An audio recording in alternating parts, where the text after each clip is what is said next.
एक छोटे से कस्बे में एक रिक्शा चालक रहता था। उसका नाम था नत्थू और उसकी पत्नी का नाम था माया। यह कहानी राजस्थान की है। यह कहानी सच्ची घटना पर आधारित है। यह कहानी भगवान के चमत्कार की है, लेकिन नाम काल्पनिक है। इसके सभी पात्र काल्पनिक हैं। इस कहानी को मैंने अपने ढंग से लिखने का प्रयत्न किया है। नत्थू बहुत ही नेक दिल इंसान था।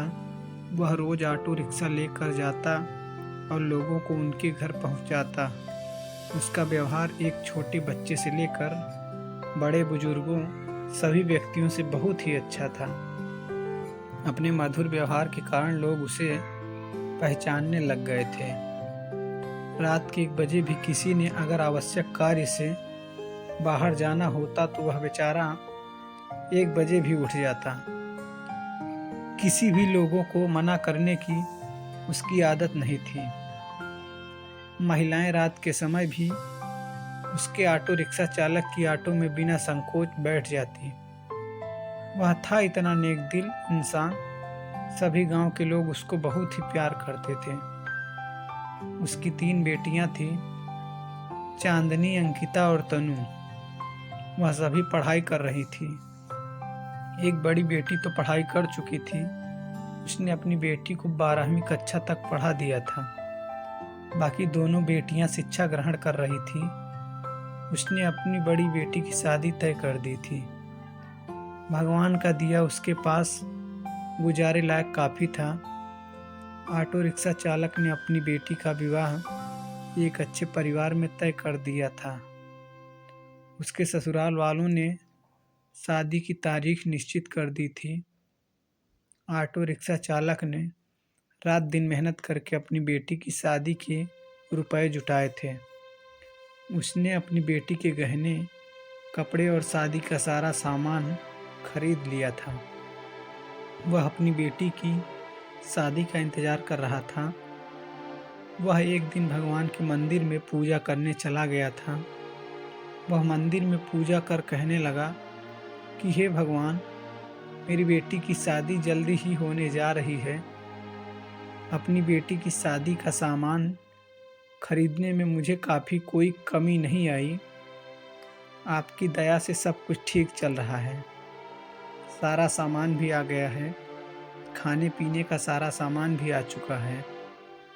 शादी के 2-3 दिन रह गए थे। अपनी बेटी के पास जाकर बोला, मेरे पास देने के लिए ज़्यादा तो कुछ नहीं, मैंने तुम्हारे लिए थोड़े से गहने भी बनवा दिए हैं। तुम्हारी दोनों बहनों के हाथ भी पीले करने हैं। तुम्हारा हाथ एक अच्छे परिवार में दे रहा हूँ। लड़का अच्छी नौकरी करता है। तुम्हें वहाँ पर कोई भी कमी नहीं रहेगी। बेटा, लड़की तो पराया धन होती है। उसे तो एक न एक दिन ससुराल जाना ही पड़ता है। बेटा, निराश न हो। आज मैं तुम्हें एक शिक्षा दे रहा हूँ। अपने ससुराल में बड़ों का सम्मान करना, अपने सास ससुर की खूब सेवा करना। मैं तुझे यह सीख दे रहा हूँ, बड़ों की आज्ञा का पालन करना, अपने सास ससुर को ही अपने माता पिता समझना। तुम्हें मैंने 12वीं तक की शिक्षा दी है और सिलाई भी सिखा दी है। तुम्हारे ससुराल वाले अगर तुम्हें नौकरी करने देंगे तो करना, वरना नहीं। हमारी मान मर्यादा का ख्याल रखना बेटा। लड़की ससुराल में अपने सद्गुणों से सभी को अपना बना लेती है। सास ससुर तुझे डांट डपट करें तो सोच लेना तुम्हें तुम्हारे अपने माता पिता डांट रहे हैं। मेरी इज्जत का सम्मान करना। अपनी बेटी को समझाने लग गया था। समझाते समझाते उसकी आंखों में आंसू आ गए थे। घर में शादी का माहौल था। घर में रिश्तेदारों का तांता लग गया था। दिन को सभी लोग आ जाते थे। किसी को क्या पता था कि होनी तो कोई और ही खेल खेल रही थी। शायद वह उसकी परीक्षा ले रही थी। शादी के केवल 3 दिन बचे थे। रात को ऑटो रिक्शा चालक के घर में भयंकर आग लग गई। सभी लोग सो रहे थे। रात को उनका सारा घर आग की लपटों की चपेट में था। उनकी घर की छोटी बेटी अंकिता पानी पीने के लिए उठी। उसने देखा चारों ओर धुआं ही धुआं था। उसने दौड़कर अपने माता पिता को जगाया। तीनों बेटियां चिल्लाने लगी, आग आग, कोई हमें बचाओ। बड़ी मुश्किल से रिक्शा चालक ने पिछली बालकनी से जाकर एक डंडे के सहारे बालकनी से निकलने की कोशिश की।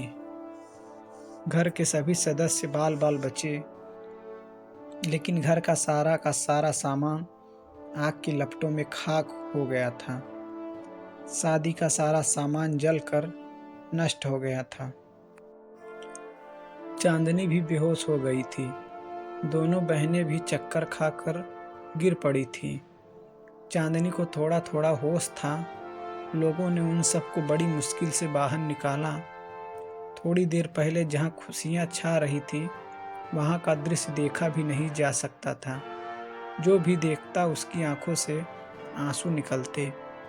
बेचारा अब क्या करेगा, बिना शादी के ही बेटी रहेगी। दूल्हा तो अब उसे ब्याहने से रहा। कुछ लोग तरह तरह की बातें करते, जितने मुंह उतनी बातें। चांदनी दौड़ी दौड़ी अपने पिता के पास जाकर बोली, पापा आप निराश न हों, आपने इतनी मेहनत से मेरी शादी के लिए रुपया जोड़ा था। पापा आप जरा भी चिंता मत करो, मेरी किस्मत में यही लिखा था, आप निराश न हों। मुश्किल की इस घड़ी में हमें कमज़ोर नहीं पड़ना है। मैं आपका बेटा नहीं हूँ तो क्या हुआ, आपने बेटों की तरह हमारी परवरिश में कोई कमी नहीं रखी।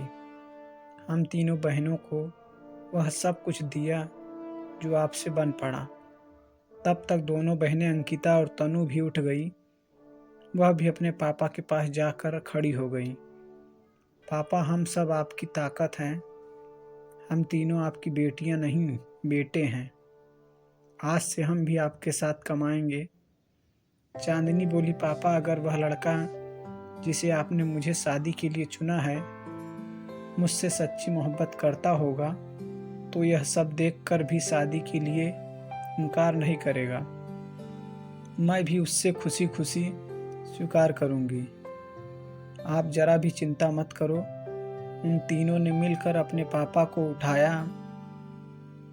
मोहल्ले के सारे लोग इकट्ठा हो गए थे। सब आपस में कह रहे थे कि ससुराल वालों को वह क्या कहेगा। जो भी आता शोक व्यक्त करके चला जाता। नत्थू के घर के पास लोगों का तांता लग गया था। सभी कहने लगे कि तुम तो नेकी करके कमाते थे। नत्थू बोला, शायद भगवान की भी यही मर्जी होगी। उसकी पत्नी माया आकर बोली कि बड़े भगवान का नाम लेते फिरते हो, यह सब कुछ दिया आपके भगवान ने। भगवान का नाम लेकर भी आपके भगवान ने आपको यह सीला दिया। इस घर में भगवान का नाम कभी मत लेना। वह बोला, भाग्यवान, यह तो नियति का खेल है, भगवान को क्यों कोसती हो। तीनों बेटियों ने बड़ी मुश्किल से अपनी माँ को संभाला। किसी ने प्रेस में खबर कर दी। अगले दिन समाचार पत्र में आ गया कि नत्थू राम का घर जलकर स्वाहा हो गया। दूसरे दिन जब लोगों ने देखा, ऑटो रिक्शा चालक नत्थू का घर आग की लपटों में जलकर पल भर में नष्ट हो गया था। उसकी बेटी की शादी को कुछ ही दिन रह गए थे। बेचारा अपनी बेटी की शादी कैसे करेगा। जिस किसी ने भी सुना वह आए बिना न रह सके। जितने भी लोग उसको जानते थे सब के सब आकर न जाने क्या क्या लाए। उसका घर उपहारों से भर गया।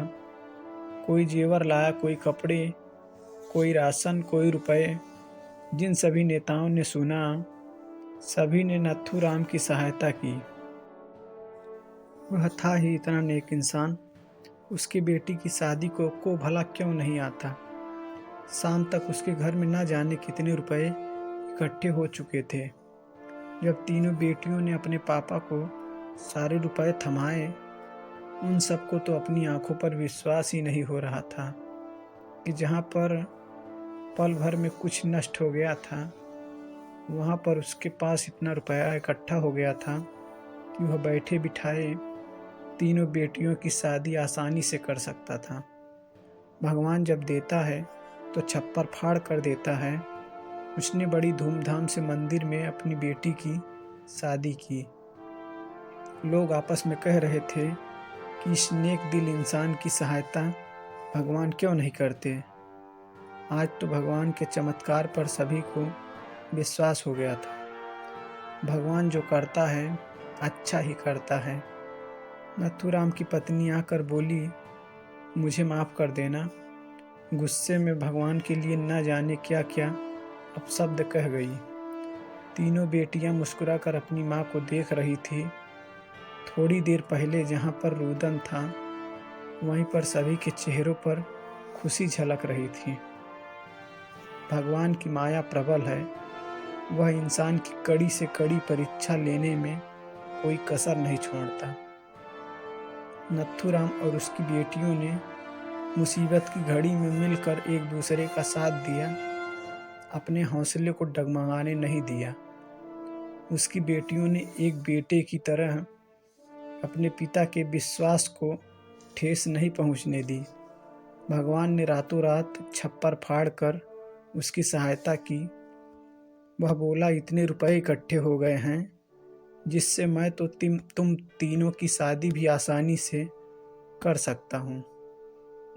तो दोस्तों, अगर यह कहानी आपको अच्छी लगी हो तो प्लीज़ लाइक और कमेंट करना ना भूलें। धन्यवाद।